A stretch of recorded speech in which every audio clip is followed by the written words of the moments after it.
Mi chiamo Rebecca. Matteo. Mi chiamo Martin. Serena. Giovanna. Francesco. Vincenzo. Mi chiamo Davide. Luca. Mi chiamo Elisa e ho 18 anni. Ho 21 anni. Ho 18 anni. E tu no? 18. 19. 32. 20. Vivo a Sant'Arcangelo di Romagna. Vengo da Rimini. Da Fano. Vengo da Villa Verucchio. Rimini. Vengo da Sant'Arcangelo. La mia paura più grande è vedere morire mia moglie. Avevo paura di non essere all'altezza delle situazioni che mi si presentavano. Paura più grande è stata la paura del futuro. Di perdere i miei genitori. Ho paura di finire male dopo la morte. Essere visto per ciò che sono.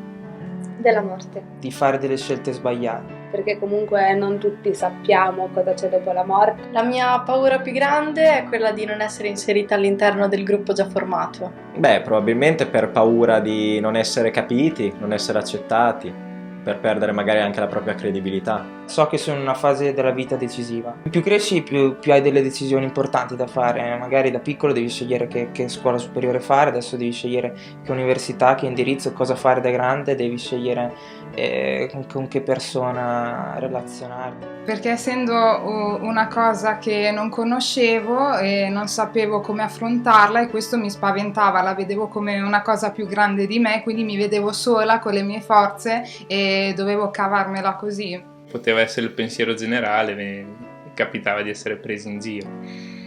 Però io lo interiorizzavo molto, soffrivo molto. Questa paura nasce più o meno nel periodo delle elementari, quando avevo una vicina di casa che veniva all'asilo con me e anche alle elementari, faceva l'asilo e le elementari con me.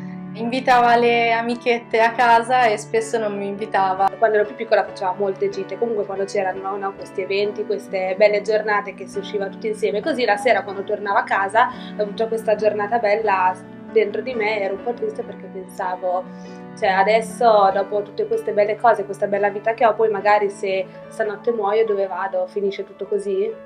Perché è una cosa che non si può conoscere, che fa paura a tante persone.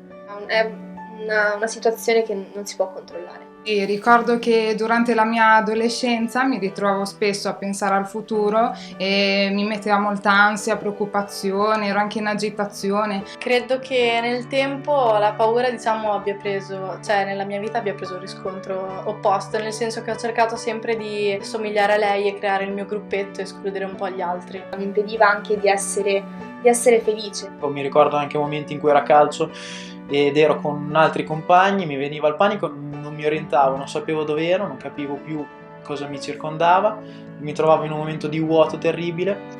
Mi sono sentito di nuovo quel bambino impaurito ed è così che non vorrei che gli altri mi vedessero. È stato quando ha fatto un incidente nel 2014. Ha fatto un incidente mortale con la macchina, si è ribaltato, ho avuto molto paura di perderla. Ad esempio mi ricordo di quando la sera andavo a dormire e mi ritrovavo nel mio letto da sola al buio e mi rigiravo perché non riuscivo ad addormentarmi e ripensavo sempre solo a questo. E invece con Dio cambia tutto. Con Dio è cambiato tutto.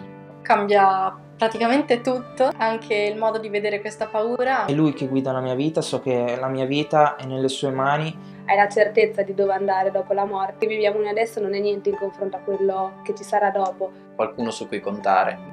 Un punto di riferimento a cui mi potevo aggrappare. Da quando ho conosciuto Dio c'è davvero qualcuno che è sempre lì e non ti abbandona mai. Ho passato tutta la vita a cercare una persona che fosse disposta a capirmi, a fare un passo verso di me, quando invece Gesù l'aveva già fatto per me. A quelli che hanno la mia stessa paura posso dire che l'amore del Signore va oltre ogni cosa. Io posso solo consigliare di avvicinarsi a Dio. Nel momento in cui ti viene paura di qualcosa, L'unico modo per superarla è chiedere aiuto a Dio. Ed è una persona vera che ti cambia la vita, che ti parla e ti consiglia. Ma Dio sarà sempre al tuo fianco, non ti abbandonerà, non ti lascerà mai. Fammi capire che sei con me e che ci sei in questo problema.